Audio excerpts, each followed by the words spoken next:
తప్ప హైదరాబాద్ దాటిపోమంటుండే ఒక్కొక్క మంత్రి. ఈ ఎకానమీ క్లాస్ అంటాడు ముఖ్యమంత్రి. నువ్వు ఎక్కే విమానం దిగే మన ఉత్తమ్ కుమార్ రెడ్డి గురించి చెప్తా ఉంటారు. నేను చూసిన తిరుమల మళ్ళీ చెప్తుంటాడు, చూసినావా నీకు ఎందుకే హెలికాప్టర్ అంటాడు. నిజంగానే మరి ఆ ఉత్తమ్ కుమార్ రెడ్డికి కోమటిరెడ్డి వెంకటరెడ్డికి ఎందుకు చెప్పు హెలికాప్టర్ దేనికోసం? పోయి వీళ్ళు మాట్లాడి ఏమైనా కట్టకట్టుకొచ్చేది ఉందా? ఆ హెలికాప్టర్లో ఆ ఆయిల్ అది ఉంటుంది ఆ ఇంధనానికి అయ్యే ఖర్చు, ఆ ఖర్చుకు సంబంధించినటువంటి అంతమందం కూడా పనిచేస్తారు. వీళ్ళు పోయి మాట్లాడితే ఆ అవతలోడికి అర్థం కాదు, వాళ్ళని చెప్పిన వీళ్ళకి అర్థం కాదు. ఇంత టైంపాస్ ముచ్చట్లు. సో కాబట్టి ఇవన్నీ కూడా చూడండి మీరు, హెలికాప్టర్లను వాడతారు వీళ్ళు, మళ్ళీ దుబారా ఖర్చు మేము తగ్గించినామా అంటారు. నిన్న నాకు ఎవరో చెప్పిర్రు, ఈ ఎమ్మెల్యేలకు మంత్రులకు కూడా మొత్తం జీతాలన్నీ కట్ చేయరు. అది మరి మొత్తం కట్ చేసేయి, రాష్ట్రానికి ఆదాయమే లేదు, మొత్తం అప్పే ఉడతలేదు, మనం మొత్తం దివాలా తీసిపోయినాం, మనం ఆగమైపోయినాం కదా రాష్ట్రం.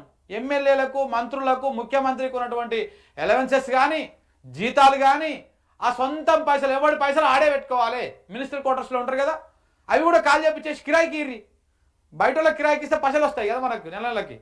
లేకపోతే ఎమ్మెల్యేలు మంత్రులు ఉంటారు కదా, అలానే వాళ్ళ దగ్గరనే కిరాయి వసూలు చేయర్రి.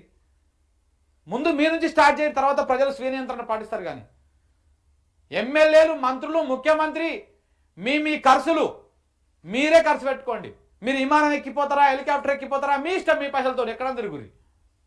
ప్రభుత్వం మీద బిల్లు పెట్టొద్దు, ప్రభుత్వానికి బిల్లు పెట్టొద్దు, పైసలు తీసుకోవద్దు ఖజానాకి వెళ్ళి. మీరు స్టార్ట్ చేయరి, ప్రజలు కూడా దాన్ని ఫాలో అవుతారు.